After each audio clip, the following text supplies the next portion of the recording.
네, 새누리당이 후반기 국회를 이끌 국회의장과 부의장 후보를 선출하는 절차를 진행하고 있습니다. 새정치민주연합 등 야권은 고 노무현 전 대통령 서거 5주기 추도식에 참석할 예정입니다.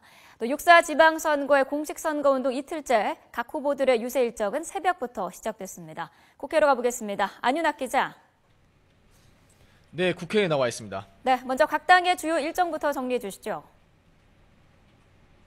네, 새누리당은 조금 전인 9시부터 국회의장과 부의장을 뽑기 위한 의원총회를 열고 있습니다. 국회의장과 부의장은 무기명 투표로 선출되기 때문에 결과가 나오려면 시간이 다소 걸릴 것으로 보입니다.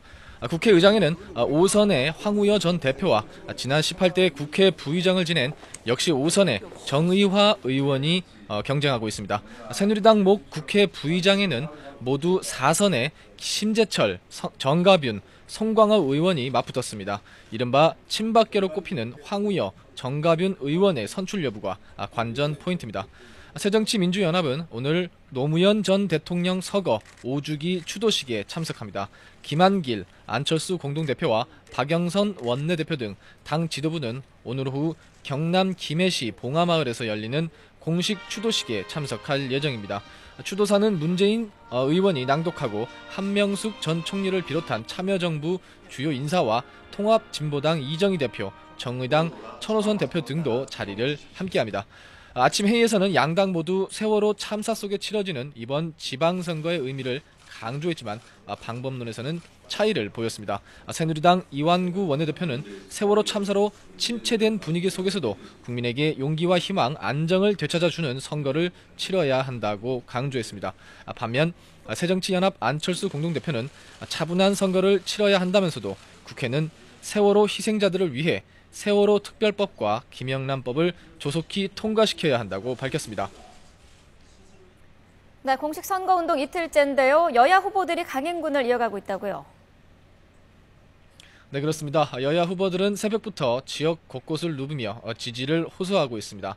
새누리당 정몽준 서울시장 후보는 관악구 행운동에서 환경미화 봉사를 시작으로 가리봉동 재개발 단지와 목3동 시장 재건축 추진위원회 등을 돌며 지역 개발 현황을 점검할 예정입니다. 새정치민주연합 박원순 후보도 지하철 2호선 성수역 앞에서 출근길 인사를 한 데 이어서 조금 있으면 21세기형 제조업 업그레이드 공약을 발표하고 시장과 대학가를 차례로 돌면서 시민들을 만날 계획입니다. 새누리당 남경필 경기지사 후보는 성남 인력시장과 차고지, 판교 IC 등에서 출근길 시민들과 만났고 새정치연합 김진표 후보도 수원 연화장에서 고 노무현 전 대통령 5주기 추모식을 가진 뒤 출근길 인사를 했습니다. 이후 남 후보는 성남과 광명의 재래시장을 돌고 김 후보도 기초단체 출마자와 함께 길거리 정책 미팅을 갖습니다. 인천시장 선거에 나선 유정복, 송영길 후보도 출근길 인사와 시장 방문 등 다양한 유세 활동으로 시민들과의 접촉면을 넓히고 있습니다. 네, 국회에서는 오늘 또 세월호 참사를 계기로 관심이 쏠린 이른바 김영란법을 심사한다고요. 네, 그렇습니다. 김영란법의 정식 명칭은 부정청탁 금지와 공직자의 이해충돌 방지법입니다.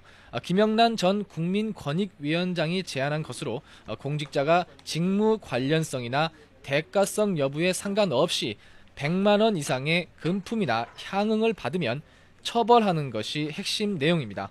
하지만 위헌 소지가 있다는 지적에 따라 직무 관련성이 있어야만 처벌할 수 있다는 정부의 수정안이 제출된 상태인데요. 이후에 제대로 심의가 열리지 못하다가 세월호 참사 이후 이른바 관피아 척결 요구가 거세지며 주요 후속 대책으로 급부상했습니다.